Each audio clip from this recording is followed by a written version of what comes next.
This is the Board of County Commissioners of Boulder County. We're here on Tuesday, March 2nd, 2010. We're here for a presentation from the Land Use Department and a public hearing regarding revisions to the Boulder County BuildSmart Code. Commissioner Perlman, Commissioner Tour, and Commissioner Domenico are present, and we are set to do a public hearing. Just a reminder for everyone, we'll start with a staff presentation and then have questions from the board. Then we'll go to an open public hearing. We'll be using the timer system. There was a sign-up sheet when you came in. We use a 3-minute process for speaking. We'll tell you more about it when we get to that point, but just wanted to let you know 3 minutes is what we're looking for from you if you'd like to speak. So I think with that, we'll go ahead and start with the staff presentation. Thank you. Am I coming in over the mic here? Yeah. I can hear you. Okay. So I'm Doug Parker. I'm the Sustainability Examiner in the Building Division, and I have a brief presentation here on the revisions for the BuildSmart Code. So this is our March 2nd hearing, and we're very excited to be finally presenting this. The BuildSmart Code was originally conceived in 2006 as part of the Boulder County Commissioner's sustainability goals. Development and public hearings occurred throughout the year of 2007. The BuildSmart program itself was approved in January of 2008, and it was written into code language and approved in March of 2008. The code itself became effective May 1st, 2008. It was first revised in September of 2008 when there were some language changes made to clarify things. And the second revision was in June of 2009. In the June 2009 revision, one of the major changes we made was we adopted this table for new construction for the HERS ratings, as opposed to the stair-step requirements we'd had previously. This table allows for an increase for each additional 100 square foot increase in size. A 1-point HERS reduction is required. Resolved a lot of issues for folks in new construction, I believe. Additionally, we exempted barbecue grills and outdoor cooking facilities from the need to offset their energy use with renewable energy requirements. And we made changes to the code language for indoor water use, swimming pools, and we revised requirements for HVAC venting, heating and ventilation venting. During the winter of 2009, we had a series of 4 public hearings with the public to gain feedback on the BuildSmart program. The top 5 areas that we received in those meetings were: 1, concern with restrictiveness for addition and remodels in the terms of their HERS requirements; requests for more flexibility and options for compliance; concerns with costs of the renewable energy requirements for spas. They were asking us to review the stair steps in the HERS requirements and consider a smooth curve and alternatives for compliance. We have already done that for new construction. We're proposing to do that in this revision for additions. And they also were concerned on how we could encourage better buildings and not just large PV systems. Some of our goals in this process were to revise BuildSmart to be more congruent with the 2009 International Residential Code, also referred to as the IRC, as well as the City of Boulder's Building Code. We wanted to make compliance simpler for residential additions and remodels and add more options for compliance and explore options for small spas and pools. We extensively modeled different situations in the development of this proposed revision. We wanted to verify the relative consistency between the performance and prescriptive option paths. The performance option path is collectively known as the HERS rating system in Boulder County. The prescriptive option path, which we will be proposing today, is a list of specific R values and other standards that we're applying. We also wanted to explore the ratio of the total residential floor area and the percent increase of the floor area and the impact on the HERS ratings. We're adopting 2009 International Residential Code, Chapter 11, which is their energy efficiency code.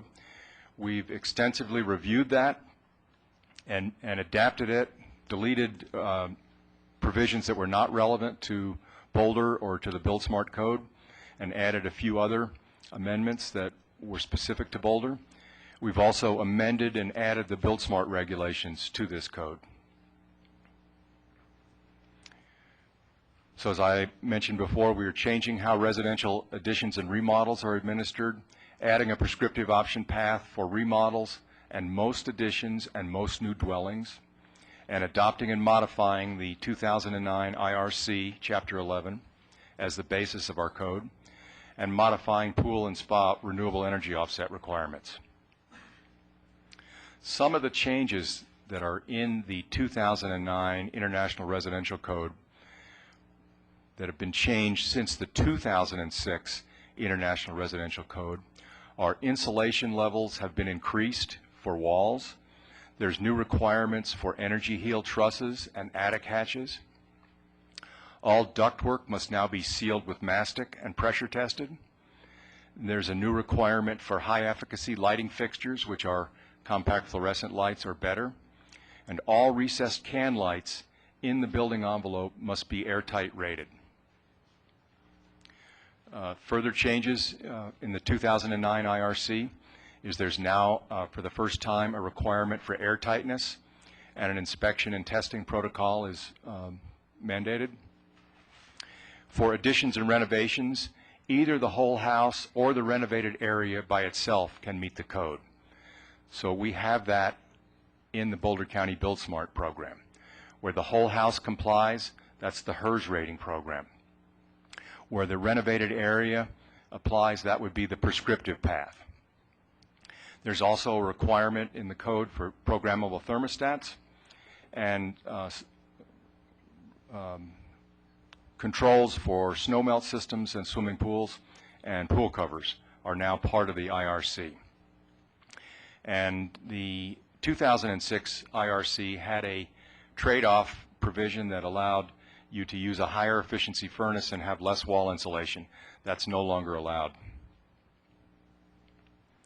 For additions, we wanted to revise the current ResNet model requirements in Table 2 with a straight line graph, which is congruent to our Table 1, but it's parallel to that and 20 HERS points less.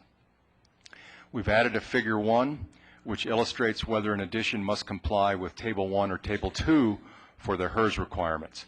This is congruent with the City of Boulder's requirements. All remodels, including basements finishes, may opt to have a ResNet model or HERS rating of 80 in lieu of complying with the prescriptive option path. For pools and spas, we're recommending that the following be exempt from the need to offset their energy use with renewable energy, and that is swimming pools less than 200 square feet and spas less than 64 square feet, which meet the requirements of the California Energy Code.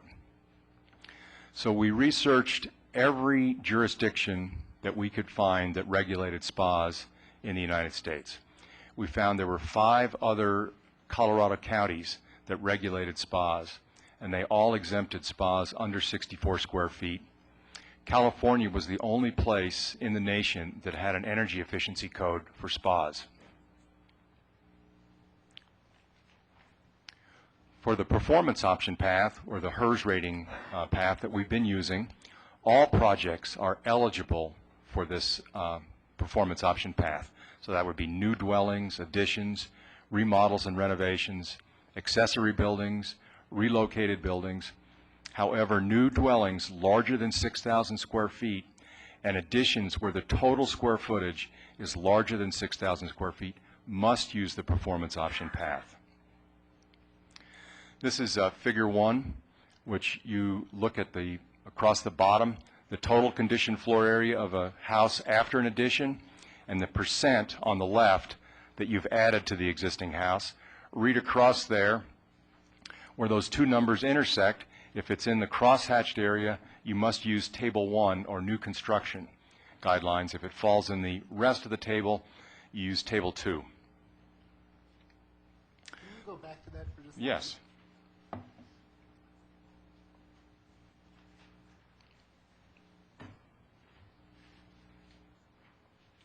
Just one question. The percentage of increase to existing building structure, is that really percentage of increase, or would that also include percentage of the structure that is remodeled?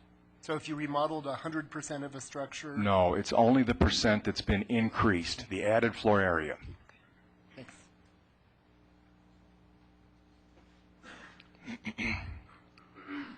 So this is our proposed Table 2. It is parallel to the Table 1 and 20 HERS points less. This is our existing Table 2.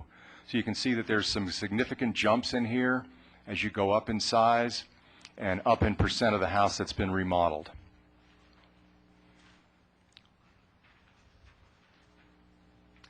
For our new prescriptive option path, which we're proposing, it's applicable to new dwellings under 3,000 square feet in size, additions where the total size is under 3,000 square feet. All remodel projects may opt to comply with Table N1102.1, which is the R value requirements, and Table N1102.1.3, which are additional requirements and standards. Additionally, new dwellings and additions from 3,000 to 6,000 square feet may use the prescriptive option path with the addition of either Table 3 or 4, which is the PV requirements. We are developing flow charts for all different options, and we'll be having some trainings in how to use this new code once it's been approved. So this is a flow chart for new dwellings. The performance path is on the left, and the prescription path is on the right.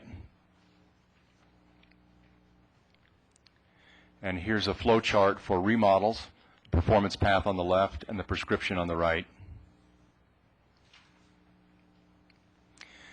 So we had 5 main comments from the focus groups. And in response to them, we have relaxed the requirements for new dwellings, and we did that when we adopted Table 1 in June. Also additions and remodels. We have developed 5 different options for compliance for most projects.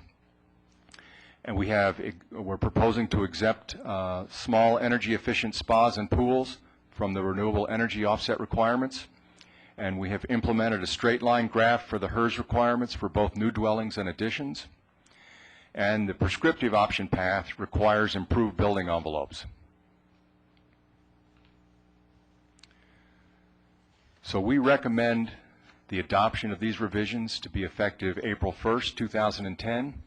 Because we feel they provide more options and greater flexibility for compliance, and they are congruent with other jurisdictions, specifically the International Residential Code, the City of Boulder's Green Program, California Title 20 Energy Code, and other Colorado jurisdictions. Thank you, and if you had any questions, I'd be happy to take those, or Jeff also. Questions?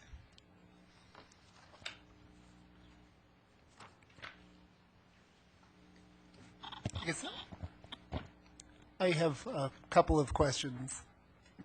Having read through this, it seems pretty straightforward to understand when it comes to new construction and to major additions. Could you run through for remodels and basement finishes exactly how the code would apply? So we have a prescriptive path for remodels. So no remodel project or basement finish would be required to have a HERS rating. They could choose to have a HERS rating if they felt that it was in their interest to do that. We have a table of R values. So Table N1102.1 says that you have to have this much R value in the walls, this much in the ceiling, any floors over unconditioned spaces, this much, your crawl space walls, this much, basement walls, your air infiltration must achieve this. If a project is over 200 square feet in size, then there are some requirements for the existing portion of the house. So if there is an attic, it must have R38 in it. If there's a cathedral ceiling, they must be filled with insulation. Crawl spaces must be sealed from the outside and conditioned. You must have 50% of the hardwired light fixtures in the house must be compact fluorescence or equivalent, and the whole house must have 7 air changes at 50 pascals pressure. And those are the only whole, excuse me, the only whole house requirements that apply to larger remodels and basement finishes. Yes. Okay. Thanks. One question that comes up from time to time is how the HERS rating deals with basement square footage and whether the basement should be treated differently. And what I've been told at various times is that the HERS rating itself, the process of coming up with the final number, does take into account the likely differential energy cost of running a basement as opposed to an upper floor. But I was hoping you could clarify or address that. I can address it. The HERS score does take into account whether a wall is underground or exposed to the air on the outside, so it would be a different heat loss between the basement and the main level. The basement square footage is counted the same as the main level square footage because the largest component of that is electric usage. When people have basements, they tend to finish them. They get filled with flat screen TVs, home theaters, portable saunas, and electric use is a major component that the floor area calculates. But in terms of the cost of heating and cooling that basement, which would be less, presumably, the model takes that into account. Yes. And I believe we have some actual HERS raters in the room here that will probably address that later. I have a question for you. Would you go back to your set of 5 things that we accomplished in this most recent process? So, okay, relaxed requirements for new dwellings. Certainly, HERS graph. I had a question about the materials that you'll be preparing in addition to the flow charts, which you showed for people taking the prescriptive or other path, performance path. Will you also have some examples included in that process so that people can see the component pieces of the prescriptive path as you go forward? That's an excellent idea. You know, I think we haven't really developed that thought yet. We've been fairly focused on today. Okay. Yeah, exactly. And I think a lot of times it helps just to see the specific visual and the numbers that connect to it. To excellent help idea. understand it. Okay. Thanks. Any other questions? I have one more question on the use of the prescriptive paths for remodels and basement finishes. So if you look at the tables in terms of insulation and fenestration requirements by component and then additional requirements, so those would apply to the areas that were being remodeled, to the walls that were actually being opened up. But a number of the things, so appliances, new or replaced, furnaces and boilers, and water heaters, that would apply to any appliances in the new portion, in the remodeled portion of the structure, and they would apply if there was a new furnace or water heater required. We have there some footnotes. And for furnaces and water heaters, footnote 1 says permits issued for the replacement of existing furnaces and boilers and water heaters are exempt from this requirement. And the second footnote is for projects involving additions and remodels, furnaces and water heaters only need to meet these requirements if they are replaced. Thanks. Yeah, you bet. Okay. Any others right now? Great. There may be some as we move through the process here. So thanks, Doug. I appreciate it. Okay, I think we're set to open the public hearing now. And just a reminder for everyone that we have the 3-minute timer system. While you're speaking, the first 2 minutes will show green. When you're hitting a minute, it'll start flashing green. When you hit 30 seconds, it turns amber, and then when it's red, it's time to stop, wrap it up just before that. And we do have one group that has pooled time, and that's with Dirk Arnold. I think you have 6 minutes, Dirk, when you're ready. I think it's the other way around. I think Dick has 6 minutes. Okay. Is that okay? All right. Dick has 6 minutes. We'll start with Dick if you're ready. Be great.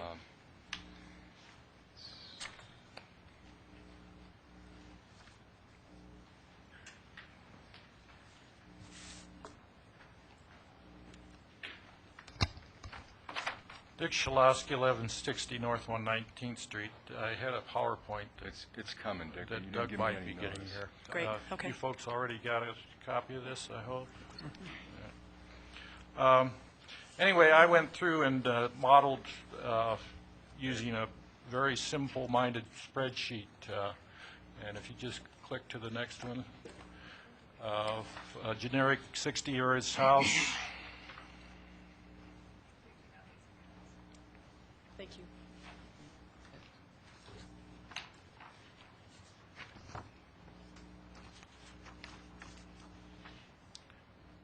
Maybe I get a start again. Sure. Sorry. This basically just uses very simple calculations that give you an idea of what individual changes to this not very energy efficient older house would be. Doug, if you go to the next one. This is kind of a printout of the generic house.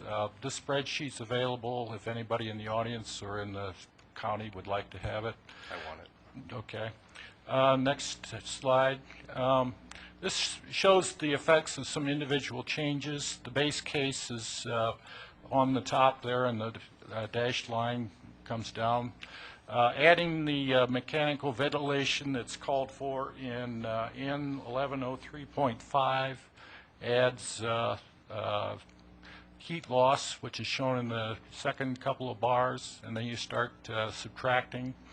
And if you get down to the prescriptive path option, at least as I currently understand it, you get down to about 1,000 therms versus the 1211. And if you get down to all the way to the bottom there to the tables 1102, you get way down to 430, which is a big discrepancy. So I don't understand how this prescriptive path matches your HERS rating business. It doesn't compute as far as I understand it. A lot of the big problem I have with the proposal is that it doesn't consider windows, particularly single pane windows. If you just add storm windows, you knock the heat loss down very significantly. If you go to the so-called Energy Star windows, you do a bit better. If you go to really high efficiency windows, you go a lot better. That doesn't seem to be factored into your prescriptive path, and you don't get any credit for it if you do it in your prescriptive path. I think this is a big drawback, and I think at least some in the building department might agree with me on that. And then going on to the next slide, some conclusions, and I'm not going to go over all those. I have a big problem with PV systems still. It appears to be a matter of religion that they are effective at this point. I haven't seen any information to indicate to me that they actually produce more energy over their expected lifetime than is expended in actually getting them into operation, including construction on site. I would be interested in being convinced of that, but it hasn't happened yet. So if anybody wants to do that, I'm more than interested in being convinced. In the absence of that, I think a lot of what the county is doing in your proposal and in your existing codes doesn't make a whole lot of sense. You may actually be mandating use of more energy than what you're saving. I think that's the main points. I have problems with the concept of adding venting to the existing building after going through all kinds of contortions, particularly for older buildings, trying to get them sealed up. Then you add this mechanical leak that adds heat loss, and that may need to have a little bit of rethought. I think I'll stop right there.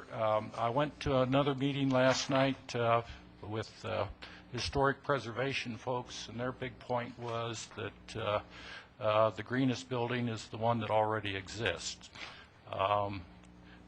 One of the things that isn't very well entered into calculations is the cost of embedded energy that's embodied in existing buildings, and how exactly you treat that in comparison with a new building.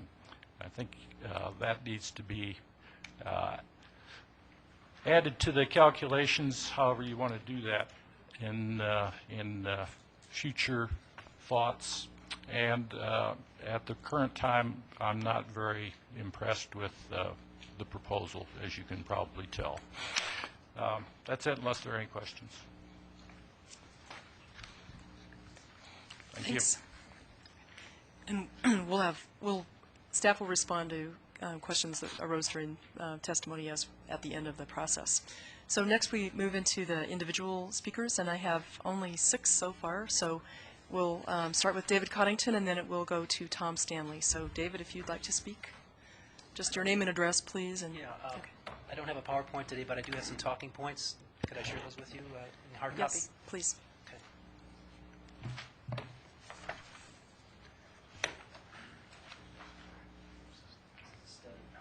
Okay, thank you.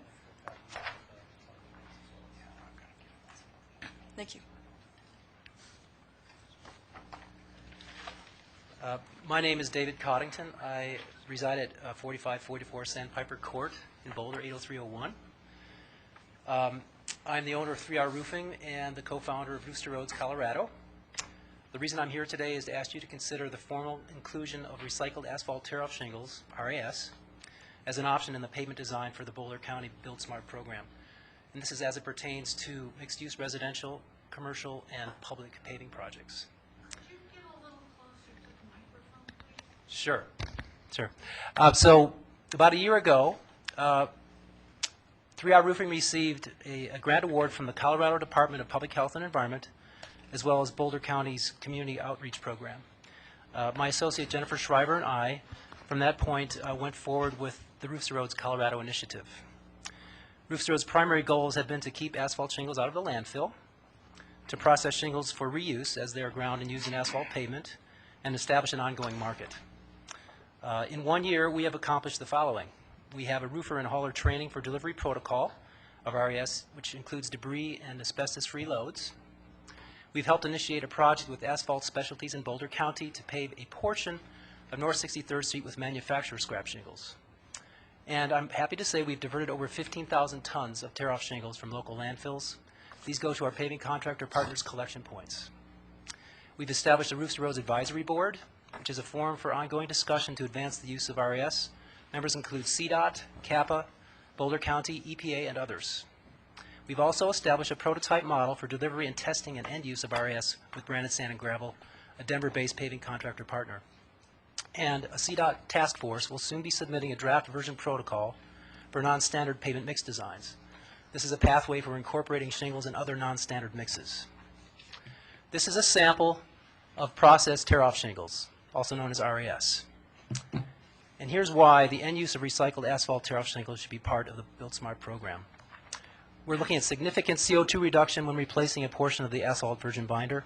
I've submitted a study to Cindy there that shows information on that. Thousands of tons of tear-off shingles will be diverted from landfills every year in this program. And we're looking at future cost savings for end users of RAS as markets are established. And we are looking at a significant revenue stream as Boulder County establishes a public collection point and becomes a seller of RAS. We're looking at cost savings for roofers and haulers at recycling collection points compared to the higher tipping fees that they would pay at the landfills. We're looking at future carbon tax credits. And the market for end use of RAS is just about to open up here. We could really use your help and assistance in this. I thank you for considering this opportunity and wondering if you have any questions about our initiative. Question? Can I ask a brief question?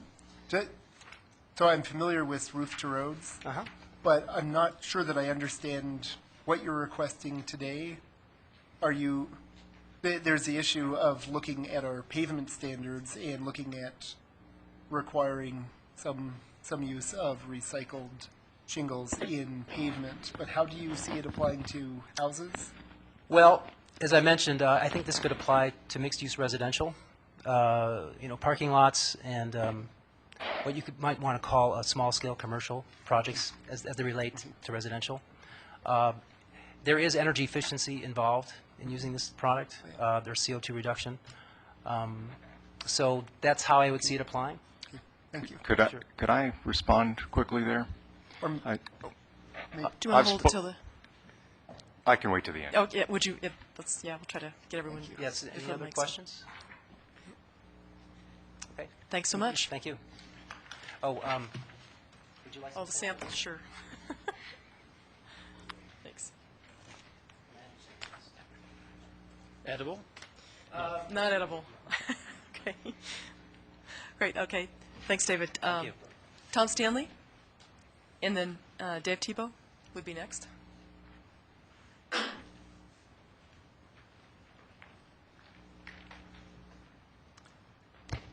Good afternoon. My name is Tom Stanley. I live at 11251 Erie Parkway, Boulder County. I'm just a resident, and I was at the meetings this past year on HERS. I've been looking at a design on my house for the past couple of years to increase by about 250 square feet. Pretty minimal. I have a problem with Table 2, the changes they're making to Table 2. Throughout this past year, Table 2 would have allowed me to have somewhere in the vicinity of 400 to 500 square feet of additions to my house without having a HERS rating. It was just an energy audit, as they had on their charts. The new Table 2 has a line that goes down to 0. If you wanted to add 1 square foot to your house, you have to have a HERS rating of 80 if you follow the performance path. If you follow the prescriptive path, you can have under 200 square feet to avoid the HERS rating. Like as I said, that used to be 400 to 500 square feet for small homes on Table 2. With just home energy audit, not a HERS rater, not the expense of that. I've been told that if I have to go through this and have the HERS rating of 80 on an old farmhouse, I'll have to have new windows, tens of thousands of dollars to do a small entrance to my house with a mudroom. Because of the prescriptive is under 200 is exempt, and the performance requires everybody to have a HERS 80 for even 1 square foot. So Table 2 has a real problem for me. I said, I've been at all the meetings, I've got an architect, I've been working on this for 2 years. I should have signed up and put in my permits this past year. And if this goes through now, I have to relook at it all. I'll have to get a HERS 80 instead of just a energy audit on my house. So I'd appreciate you really looking at that hard. That seems to be the biggest problem, especially for the small homes in Boulder. We have a lot of under 2,000 square foot homes that are going to be significantly impacted if they want to add more than 200 square feet. So I would like to propose to move that back up to the 400 to 500 square feet for small homes under the prescriptive path exemption. And that's kind of what I have. Thank you. Okay. Thank you.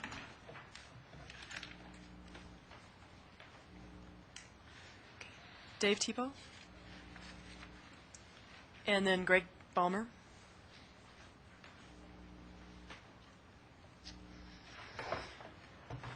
Hi, I'm Dave Tebow. I actually live in the city of Longmont, but we build all over Boulder County, pools and hot tubs. And I'd like to start off with, a lot of the recent changes that have been made to the Boulder County BuildSmart program have helped tremendously with energy conservation and whatnot, recognizing using heat pumps on swimming pools for heating. And the California energy compliance for portable spas was a really big deal. This helped us maintain business. We still have some issues with doing custom in-ground spas, where currently a 10 by 10 in-ground spa requires about 30 million BTUs over the course of the year to offset that. To generate that using solar thermal, we're looking at a very basic system of $15,000. That's about 50% of the cost of building the spa altogether. We are already using variable speed pumps, intelligent controls, insulated covers. We'd like to see maybe recognition of high efficiency boilers. We have 95% efficient boilers out there that are available. Currently there's no recognition of that whatsoever. And possibly looking at the total number of BTUs that need to be offset. It seems a little excessive for a small in-ground spa. That's about all I have. Okay. Great. Thank you. Greg Balmer, and then Sam Nishik.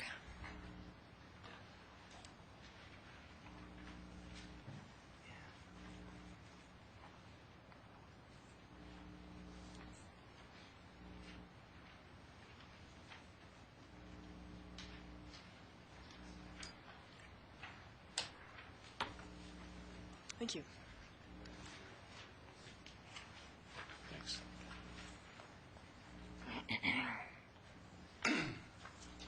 My name is Greg Balmer. I live at 5188 Old Stage Road. And I would like to give my thanks on the hard work that was done by staff to come up with some of the changes and regulations, particularly for spas, hot tubs. I think it really makes sense. It allows for energy efficiency and recognition of that over some other hot tubs and spas that are out there in the market. I'm addressing biomass today, which I've mentioned on numerous other occasions, as an offset for the renewable energy requirements. There are three main factors: significance of biomass in terms of the amount that's currently used, in terms of the study I had there from the Department of Energy, 2007, it accounted for half of the renewable energy used in the country, according to their figures. And I think the omission of that in the code as a method to offset energy requirements, it's atrocious, actually. I go to return on energy investment. Wood, pellet are all above, well, wood is 27 to 1, pellet is 13 to 1, where solar gets down to anywhere from 1 to 10 to 1. If you get down to a 1-to-1 ratio, there's no energy gain. So there's tremendous energy gain from renewable biomass fuels. Also, I'd like to address carbon reduction that's capable through biomass fuels. They actually will convert carbon dioxide, remove it from the atmosphere, turn it into oxygen, which we can breathe, and store the carbon in the ground for future use. It's actually Earth's own natural solar collector. Thank you. Thanks. Great. Sam Nishik, and then Kathy Kohler.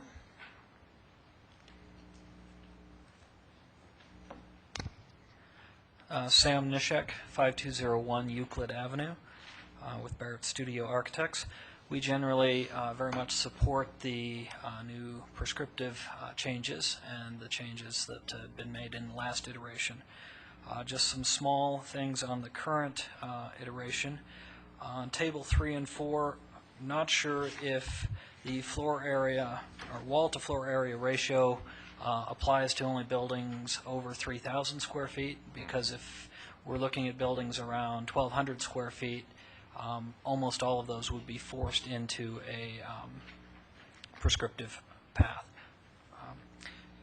So we just want to make sure that that ratio actually counts. On section N1103.5.1, Minimum ventilation requirements, it seems to say that ducting is required to all habitable spaces. Many of the projects we do have radiant heat and do not have a separate ducting system. So I think clients would be happy to put in heat recovery ventilators that ducted into one open area, but to run the system to every single room for a few CFM seems a little excessive and troublesome. Section N1105.2.5.4.3, crawl space work in existing construction.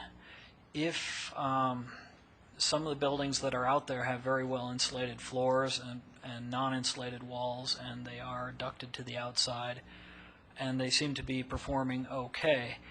If we go through and then put a vapor barrier over a crawl space that wasn't prepared for a vapor barrier, especially in new construction where they're full of rocks and debris and things that are sometimes hard to move, I think we could be making trouble with radon mitigation and trouble with mold. So I would suggest that not requiring that solution if the floor was actually well insulated and sealed in lieu of crawl space sealing. Most of the time it makes perfect sense, but I've seen some conditions where it would be a terrible thing to mandate. Thank you. Great, thank you. Kathy Kohler?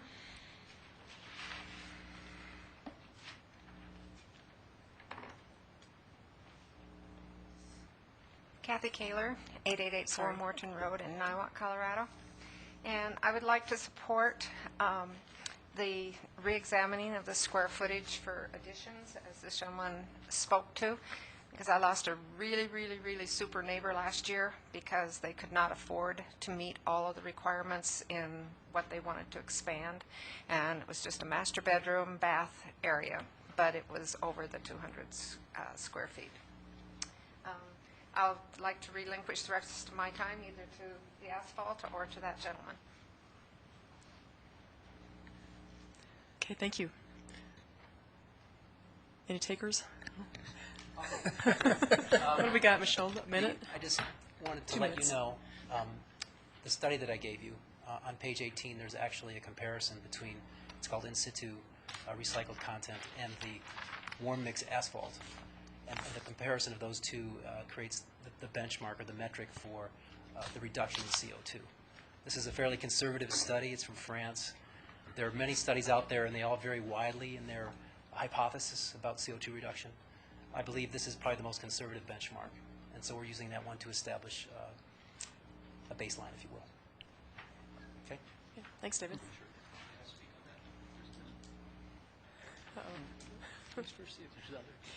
You know, sorry, but if you, like to know if there's anyone else in the audience who'd like to speak who hasn't yet spoken. Would you raise your hand? Okay. We'll go ahead there, and then since there was there another minute left or not? One more minute, then we'll come back to you if that's okay. Okay, sir, come on up.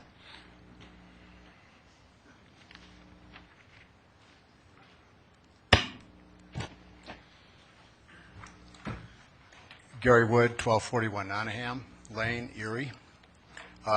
You've heard most of it before, and 3 minutes isn't much time, but there's a couple highlights that I'd like to touch on here.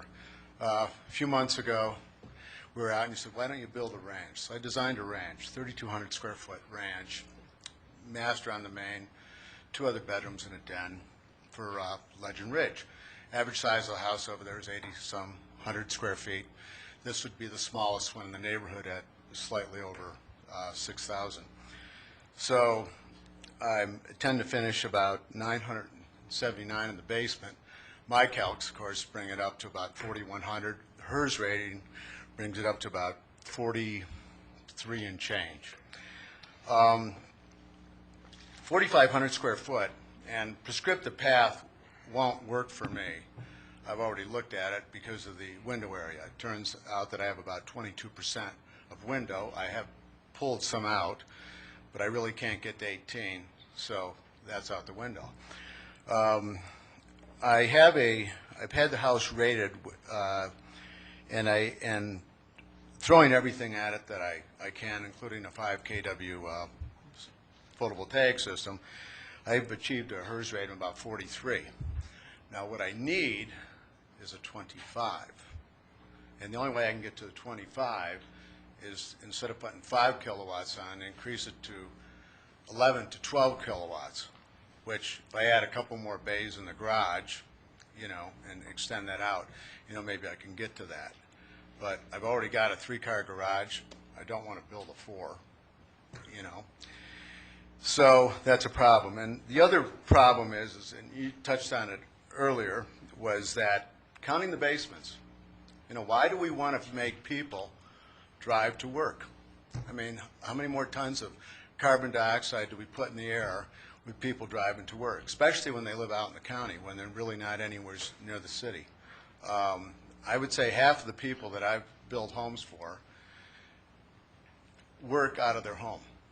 And they may not work out of their home 100% of the time, but they do work out of their home a good percentage of the time. So here we have this basement space, and let's face it, it's going to get heated anyway, because if it's not, the floor upstairs is going to be cool. I think we need to back off on counting the entire basement. It just doesn't make any sense. The other thing is, I have a problem ethically with PV panels. I mean, I'm in favor of, I like PV, but Green Builder magazine is, I don't know if you are aware of it, reported last year, but in the manufacture of PV, the chemicals they use are 17,000 times as effective as warming, producing greenhouse gases as CO2. So I think we need to take a look at PV and maybe have a requirement to use PV panels that are manufactured with green in mind. Thank you. Okay. Okay, one more minute for the gentleman in the very back, or on the edge of the back.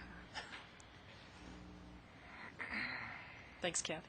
Tom Stanley, 11251 Erie Parkway. I just want to say I like the prescriptive path. I think it's an improvement to the old plan. It will help people with smaller homes because it seems, from what I can tell, it allows for kitchen makeovers that previously was considered a remodel. Now you can change out your cabinets and your countertops as long as you're not destroying the walls, basically. I did have a question just thinking about that. If you're going to take out all of your cabinets and all of your countertops and replace everything, I believe there are codes that would say you need so many electrical outlets per foot of a kitchen. Old homes don't have those electrical. Would that imply that that needs a permit, and all of a sudden you have to go with the HERS rating for your whole kitchen? You're replacing everything, but you require us to put electrical outlets now more that weren't existing. So that just seems like if you should allow if you're going to allow everything in the kitchen to be removed and replaced, throw in a couple of other small items like that. Thank you. Okay, thanks. Okay, great. Doug, do you have some responses to? Oh, I'm sorry. I'm sorry. Missed you back there. Come on up.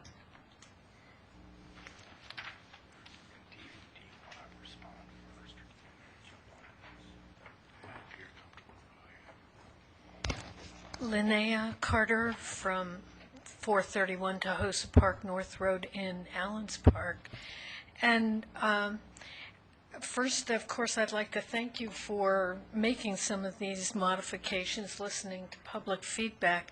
But I do have some concerns about the costs, and I wonder if an unintended consequence wouldn't affect whole areas like Allens Park, where 50% of the housing is over 50 years old and under 1,000 square feet.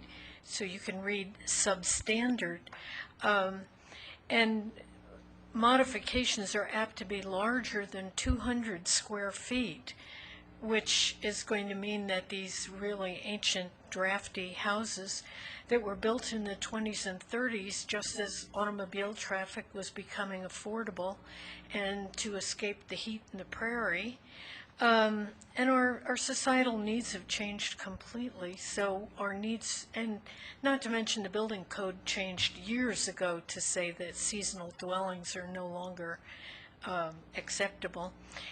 I think it's going to put an undue financial burden on a lot of people to try and bring original structures up to these new codes, even the modified code that would be a part of the prescriptive path. And it would affect a whole lot of people. That's half the houses in Allens Park. And if people can't afford to bring them up to code, I think it's going to work counter to your other proposal, which is to preserve the area in something other than ghost town or falling down houses that can't be resurrected. So I was wondering if it's premature to vote on these changes.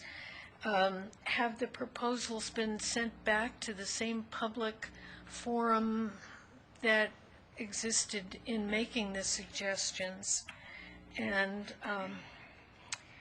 I think that's probably all that I really have to say, but it seems expensive and maybe too much so for our area. Thank you. Okay, thank you, Linnea. Okay, did I miss anyone else? No? Okay. Doug, would you like to respond to some of the questions? Yes, I have a few responses. I think the first speaker spoke about the importance of windows, and I think it is vital. I agree with him that we'd like to get single glazed windows replaced. We just didn't feel like that was something that we could mandate at this time. The Climate Smart Loan Program is a viable option for folks that want to deal with that. And I have a study here from the U.S. Department of Energy on the payback costs of photovoltaics that I'd be happy to share with that speaker when we're done. But it shows the payback costs, depending upon the type of PV panel, ranging anywhere from 1 to 3.5 years. He mentioned that the greenest buildings already exist, and I could not agree more. You know, we really want to take our existing housing stock and improve that. I think we've tried to make this code something that helps to improve the existing housing stock. The next speaker spoke about asphalt shingle recycling. I think he would like to add that to one of the required components that we mandate need to be recycled. So right now we're asking that concrete and appliances, scrap wood and cardboard be recycled, and also any mercury containing appliance. And I think it would be easy to add asphalt shingles to that in our next revision. The gentleman that spoke about the 200 square foot exemption and how that was going to adversely affect him, it is possible to apply for a modification for that. And what does that mean? You can apply for an amendment to that with the chief building official. And how would that be evaluated? What would be the factors that would allow someone to get such an exemption or modification? Well, one would be if it was causing a financial hardship. And would you want to address that at all? Is this the top? Yes. Mm-hmm. The question is, How would a modification work, and what would be the grounds for a modification?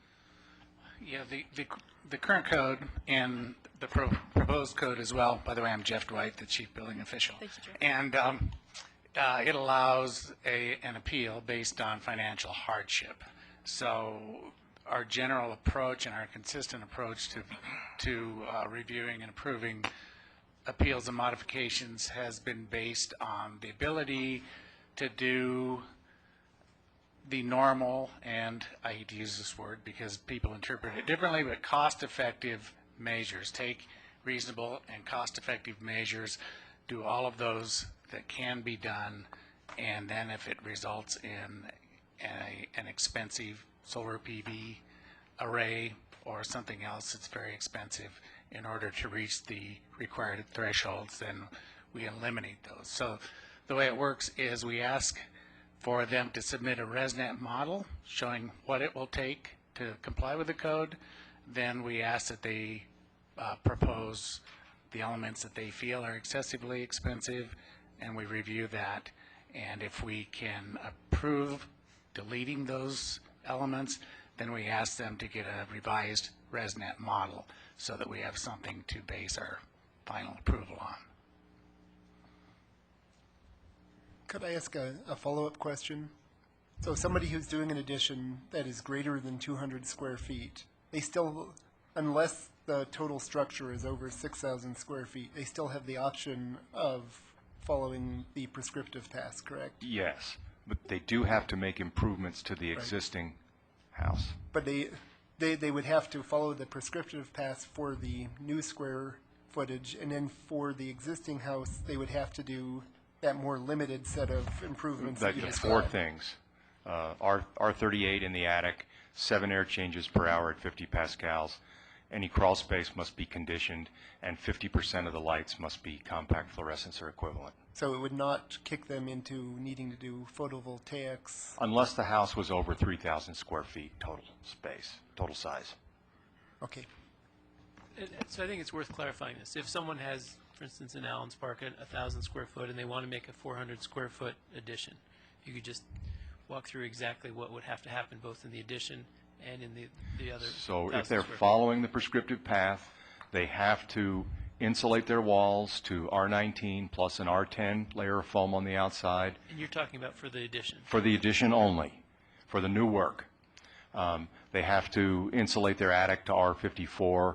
Any floors that are over unconditioned space have to be insulated. The addition and the entire house have to achieve 7 air changes at 50 pascals. Which, could you describe typically what type of work that would require? So you've got an old house, you're having to do air sealing in order to meet that. Yes, you're having to do air sealing to do that. And, you know, that could be pretty variable how much work you would have to do to air seal a house, depending upon how leaky it was. I imagine it might be quite a challenge for some houses in Allen's Park that were built without air barriers. But our intent is not to bankrupt anybody, but simply to help people improve their houses when they're working on them. And if somebody makes a good faith attempt to improve their house and can't achieve this in what they feel is a reasonable, with a reasonable cost, I think that's an ideal situation to apply for an amendment or an appeal for a modification. The next gentleman's... And I'm sorry, still a follow-up on that. In terms of when PV requirements would kick in for an addition where you were following the prescriptive path, would that be table 4? So that would be when you ended up with a total conditioned floor area of over 4,000 square feet. Over 3,000. But well, it shows actually, it at 0 from yes, 3 to 4. Yes, it's actually over 4,000 square feet. Thank you. The next gentleman spoke about in-ground spas, and the PV requirement were too large for that. Actually, the way the offset requirements are now, we assume that boilers are 100% efficient, so there's already variance for that. And he thought that a 10 by 10 spa should qualify. I have to question whether that's a small spa. The next gentleman spoke about biomass. Doug, before you move sorry? on, I was just curious. The number given was 30 million BTUs over the course of a year. Is that was the correct number? I'm just curious how that compares to what the number of BTUs it takes to heat a 2,000 or 3,000 square foot house over the course of a season, just for comparison's sake. Do you have any idea? I couldn't. Does anybody here know how? If you could just come, or somebody could come. Can you speak in Could the you mic? come to the mic, thanks? We just need to get you on the record, if you don't mind. And identify yourself also. Sure. My name is Adam Steftenagel, 1830 22nd Street in Boulder. Basically, 30 million was the number, 30 million BTUs a year. Probably a 2,000 square foot house built to IECC 2006 building code would roughly use 30 million BTUs a year. So the whole house and heating that house would probably be around that if it was built to regular building code. And that size again is, house size again? About 2,000 2,000 square square feet, feet. something like that. Makes sense. Okay,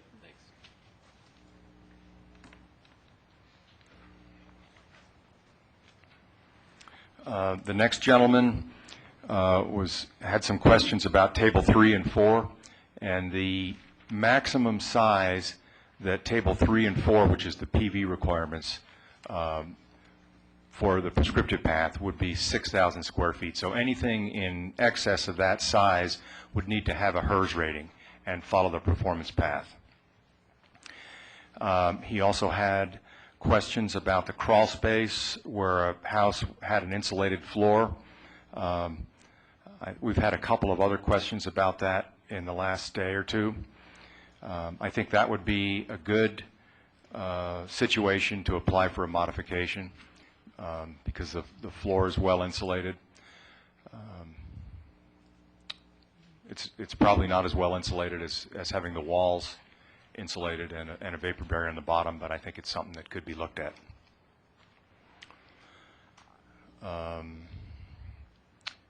The next speaker spoke about a home in Legend Ridge.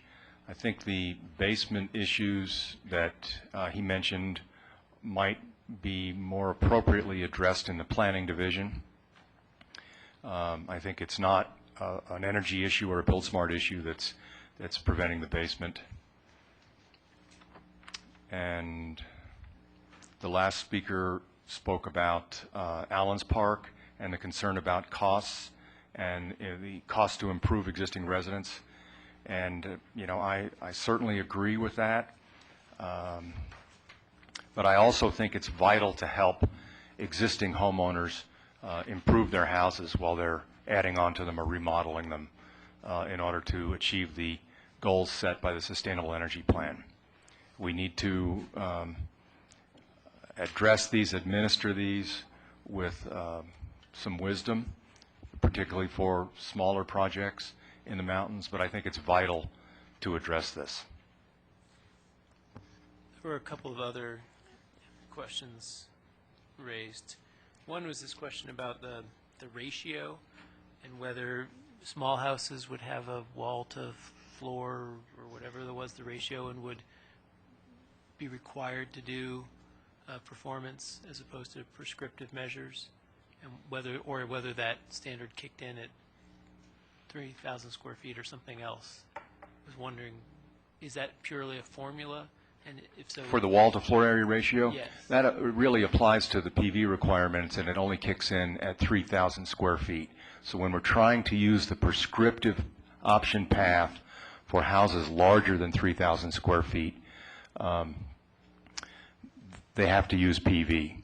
And we're trying to, once we get a house that has 2 or 3 stories of volume inside but doesn't have floors there, the wall to floor area ratio gets so large that really a HERS rating is much more appropriate for a house of that size. There was also a question about the ventilation requirements and whether we were truly requiring ducting to every room in the absence of ducting already being there.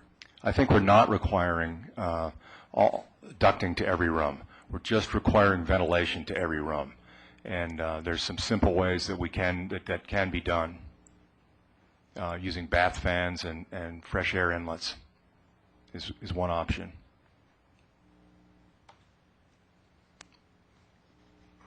I think there was one other question about biomass.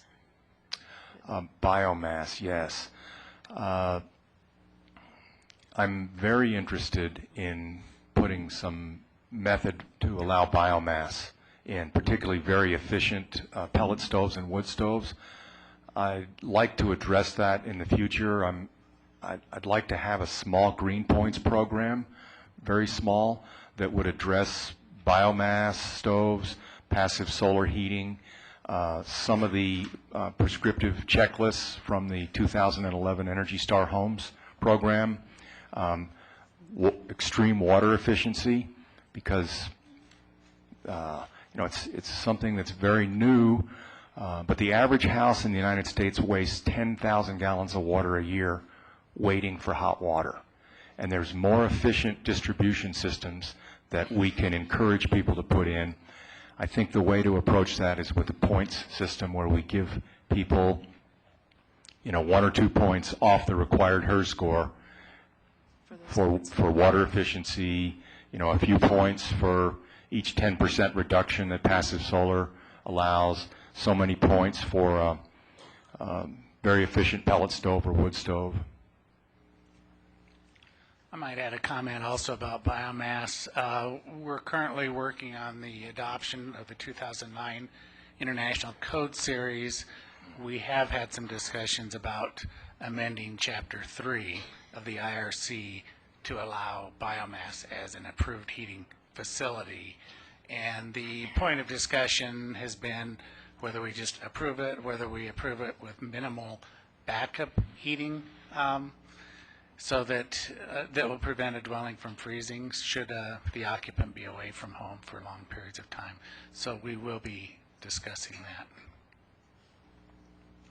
that. Okay, any other questions?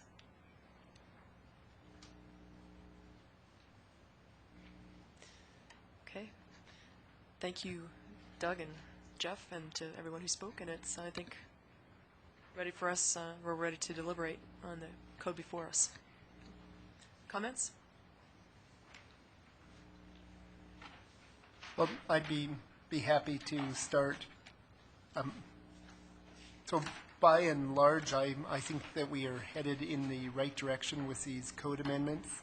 I think that from the start, the intent of BuildSmart has been to try to make significant changes in the energy use of buildings, and that we have intentionally set the bar quite high. We know that if there's going to be any chance of meeting the type of energy use goals and greenhouse gas emissions targets that we have set and that the state of Colorado and many other entities have set, it's going to require that buildings be far more efficient than they are today, and that small incremental changes will not get us there. At the same time, we've been trying, wanted to make sure that the system is as user-friendly as possible, and I think have made a couple of series of iterations to try to make sure that this code will really work for as many people as possible.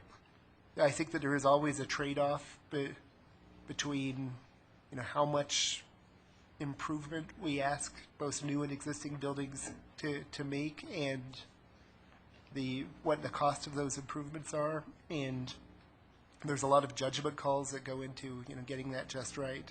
I believe that this is a step in the direction of really bringing that into an appropriate balance.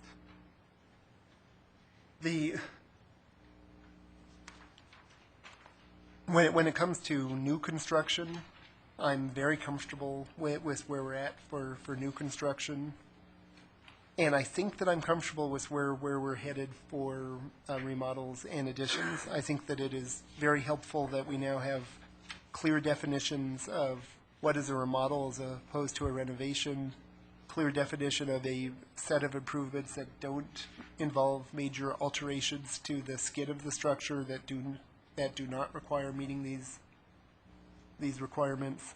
I think it's very helpful that we have the prescriptive paths available for both new construction and remodels and additions, below that 6,000 square foot size threshold. I think it makes sense to give, as many options as we can for people to be able to meet the intent of the code in multiple ways. So I think that it's helpful to have those prescriptive options out there. When it comes to remodels and small additions, the fact that if you go the prescriptive path, you only need to meet all of those prescriptive requirements for the new construction. And if you have a structure of under 4,000 square feet, there is no PV requirement. And the fact that the changes that are required to the existing structure really, I think, are reasonable changes. And, I would encourage folks, whether you're doing a remodel or not, to do that kind of air sealing and to get some insulation into your attic and to replace lights with CFLs, that as long as we have that appeal process for those unusual cases where those sorts of improvements to the existing structure really are much more costly than they would be in a typical case, I'm comfortable with that language. Just a couple of other thoughts on the asphalt shingles and roof to roads. I do think that as we look at our road standards, we are going to be looking at the question of whether we should be requiring asphalt shingles in county road projects. We've already done that at the project where we have used it at a relatively low percentage concentration, and I know that there's going to be some work going forward to try it at higher percentage mixes and essentially see how high a percentage mix can we use and have the roadway function well. And I think as we figure that out, we are likely to incorporate that into as many road projects as possible. I think it would make sense when we look at our commercial code, which is where projects that have parking lots would fit in, and we will be looking at a commercial green building code in the relatively near future, that's where we should consider asphalt, recycled asphalt requirements, whether those should be part of the commercial code. And once we are sure that we have the appropriate ability to market them, I think it makes sense to look at including them in the recycling requirements for deconstruction. One suggestion I might have the next time we do an iteration to the code is that for those recycling requirements, we perhaps should make that an administrative decision-making process so that we don't have to come back and amend the code as markets change. I think we would want the ability, as new markets are available, to require recycling of additional materials. And if markets for something were to go away where there simply was not an outlet, I think we would also want the ability to relatively quickly make administrative changes in what needed to be recycled. And I'm intrigued by Doug's suggestion that in our next round of small modifications that we consider a Green Points program as a way of addressing a number of those open issues such as biomass and solar, passive solar. I do think that figuring out a way, especially with passive solar, to adequately give credit to passive solar is very important, and I think is one of the major deficiencies, in my mind, the major deficiency of using the HERS system, and so I really support moving in that direction.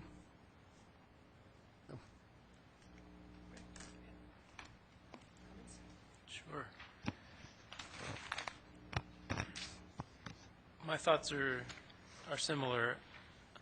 I do think that the most difficult part of this has been in coming up with the right kinds of rules for remodels and additions, particularly those that are on the smaller scale. And I think that's largely because there's just such a variety.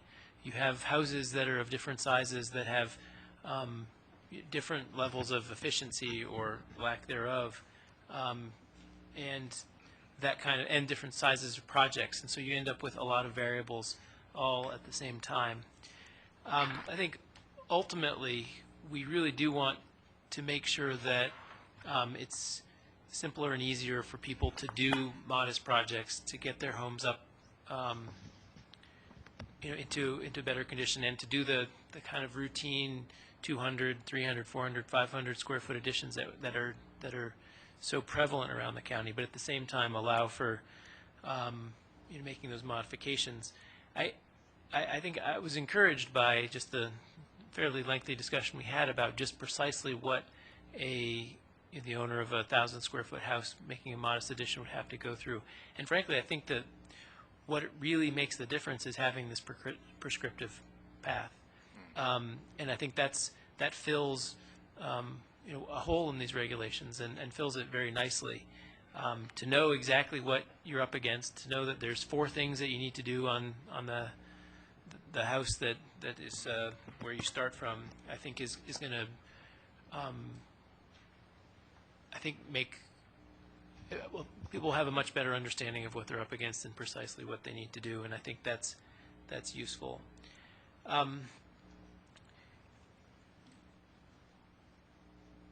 There are obviously there's a number of things that we heard about today. The one that hasn't been mentioned is this notion of the spa, and frankly, I think that where it looks like we're heading makes sense to me. To take the smaller ones, to have a strong standard for them, because those are ones that are more likely to be used for therapy. They're the ones that use less energy, and to set them on one side, and then to look at the larger ones in a different light. And frankly, I didn't know what precisely 30 million BTUs meant on the ground, but that what you're really talking about is, the energy use equivalent to heating a, sort of a standard home for a year, makes you realize that that's a pretty substantial carbon footprint for anyone to take on in addition to their house. And so to make sure that those kinds of things, which in the most instances are in the nature of a luxury, because they're larger than the therapeutic kind of size, I do think that we should be offsetting that to some significant degree. So by and large, I do think that we are heading in the right direction here. From the very beginning, we wanted a program that,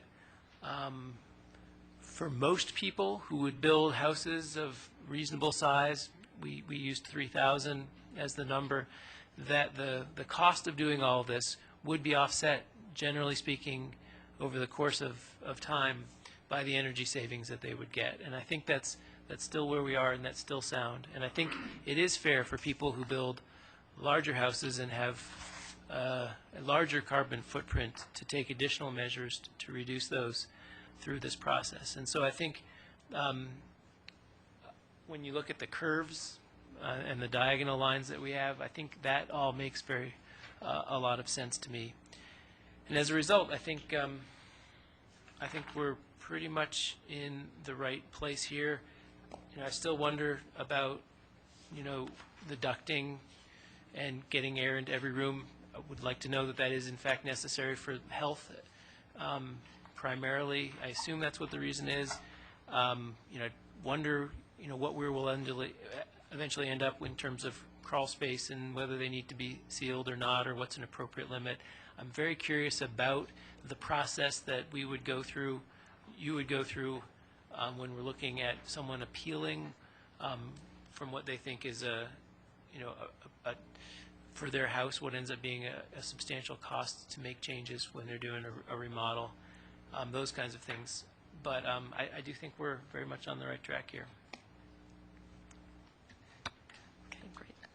And I agree with my colleagues. I think we're looking at an ever-evolving code that, as our interests in the community change and as new technology comes online, as new methods of handling energy efficiency come forward, we need to be able to adapt the code and help residents arrive at the right place. I think throughout this process, your input has made a difference, and I really just want to say thanks to the staff for the time and the commitment to improving this, the code along the way. I think Doug said it really well. He said we want to help people improve their homes as they're working on them. And I think probably most of us as homeowners know that one of the best things that we can do for the environment and for our own bottom line is to make sure that our insulation in our house is what it should be, and that we're sealed, the house is sealed, and that that does things for carbon footprints, but it also helps you in your heating bill that you see every month. And so encouraging people to tackle that as they add new square footage makes a whole lot of sense. I really I'm happy with where the prescriptive path is taking us, that it does give property owners the option, and that we've also added that piece of the option to apply for a modification if you have a financial situation that's causing issues for you. I think we're very pleased to be moving forward to the 2009 IRC and to the full extent that we can, and then adding our own touch to it through the BuildSmart regs. I'm too intrigued by Doug's response to the biomass question, the Green Points potential program, and how we might be able to look at extreme water efficiency as possibilities to help people achieve ratings. Looking forward to what the next iteration of this is, because by a year from now, who knows what new things might have come up. not that that's necessarily when we'll take it back up again, because I agree with Will, looking at some administrative pieces, especially on the recycling side, makes sense that as we see markets change, we should be able to be flexible enough to adapt to those. So I think all in all, that we sound like we're in agreement in terms of what we see in front of us, and I believe you said the date that you suggest it become effective would be April 1, 2010, which would then give the prescriptive path to people as a method to arrive where they need to be. So, other thoughts? Well, just one, maybe two other thoughts. One is that I think it's important to recognize that this prescriptive path, which I think really does provide greater flexibility to people as they're doing these projects, is going to be available in most instances. It's really, as long as you're not building more than 6,000 square feet, which is the case for most folks, that that option will be available to you, and will take a lot of the guesswork and out of all of this. The other thing is, Ken Hotard, I thought I saw him a second ago, but we had a conversation just yesterday about the market generally and how it looks at these kinds of projects. And my sense is that it is not going to take very long before, when houses are bought and sold, that there's a very close look taken by buyers as they look at their options at the energy cost of running that house. And I think you're going to see a real differential in price that comes from a tight green energy efficiency home and one that isn't. And it's really just because we're all looking at the bottom line. How much is it going to cost us a month? Mortgage, taxes, insurance, and energy, and the bills that we have. And so it's a pretty easy translation. You can track a house and you can see how much it's going to cost. And so I think there's always been some concern that the investments that you make up front don't pay off in the way that you would like them to. And the truth is that it will pay off in terms of decreased energy. It also will pay off more every year as energy prices continue to climb. And I think there's very little likelihood that they will do anything other than that over the next while. And I do think that people are going to see significant value in acquiring and living in a house that is greener. So my hope is that will happen quickly. I think it will happen eventually. And for all of you who build homes in Boulder County, at least in the interim, you do get to enjoy, I think, significantly greater comfort and lower bills as you go through it.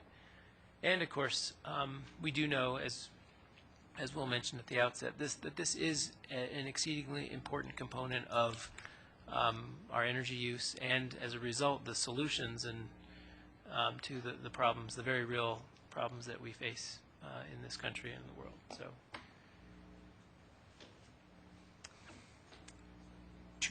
just two brief additional comments. One is that I do think that the supporting materials are going to be very important, and that this is a relatively complicated code to read through and understand.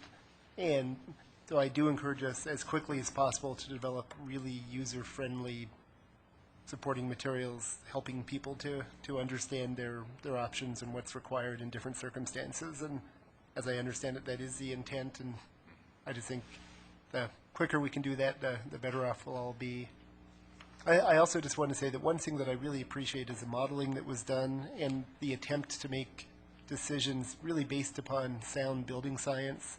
And as we move forward, I just think it's going to be important to really make sure that we're understanding any changes in the understanding of building science, and understand both how these projects actually work out in practice, but also understand that changing state of the science, and make sure that we reflect that evolving understanding in the code. So with that, I would move adoption. Okay. I will second. All in favor? Aye. Aye. Aye. Thank you, everyone. I didn't get